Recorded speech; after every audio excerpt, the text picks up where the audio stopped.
You're watching another edition of To The Point. I'm EmmaKate Austin. Let's start with our local NHL squads. First up, the New York Rangers. The Rangers sit third in the Met and are 7-3 over their last 10 games.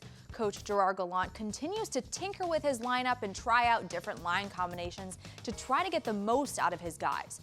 One area this team surely wants to improve is the power play.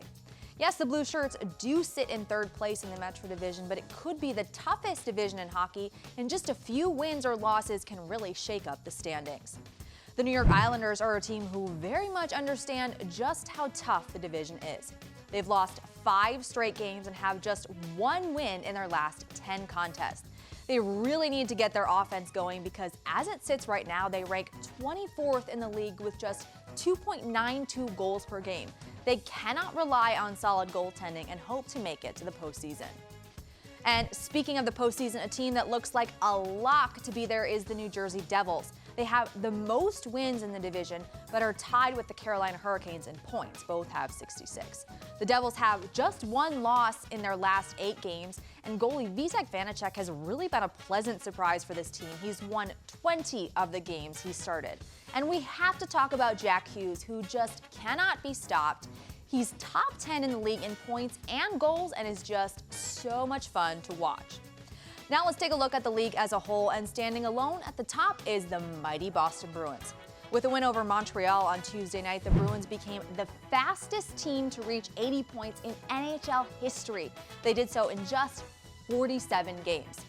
I'm really not sure who's going to stop this team. They have arguably the most enviable goaltending duo in hockey, as well as names everyone knows, including star forward David Pastrnak. And I have to call myself out here. Before the season, I questioned whether it was a good idea to hang on to some of their players who are getting a little bit older, like Brad Marchand and Patrice Bergeron. Clearly, I was wrong. The Bees now head down to Florida for a quick road trip to face the Lightning and the Panthers. Someone else I'm calling out, the Vancouver Canucks organization, for their handling of now former coach Bruce Boudreau.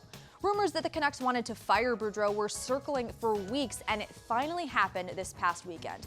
But it came as no surprise, and even before he was let go, Vancouver fans gave him a heartfelt send-off as the crowd chanted, "Bruce, there it is."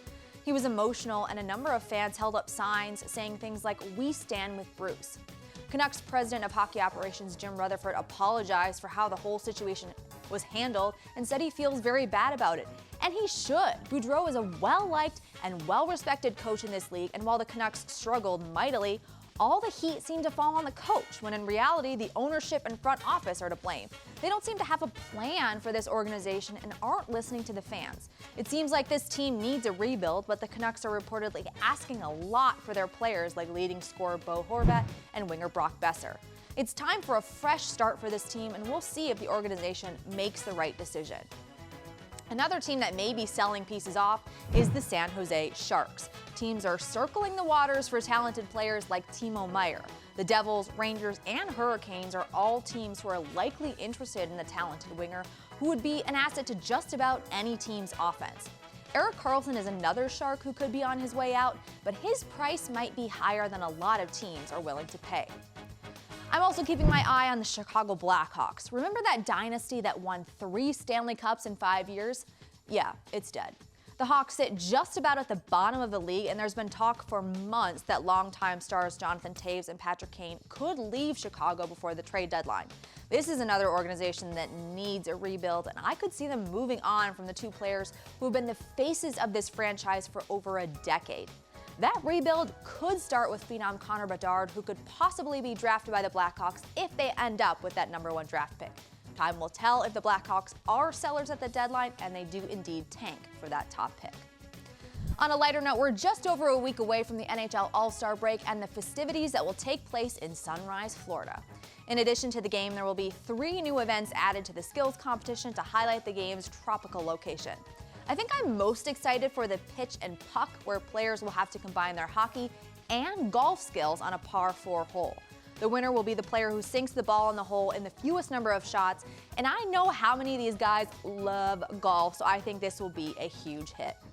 That's all for today's edition of To The Point, and I'll catch you on the next shift.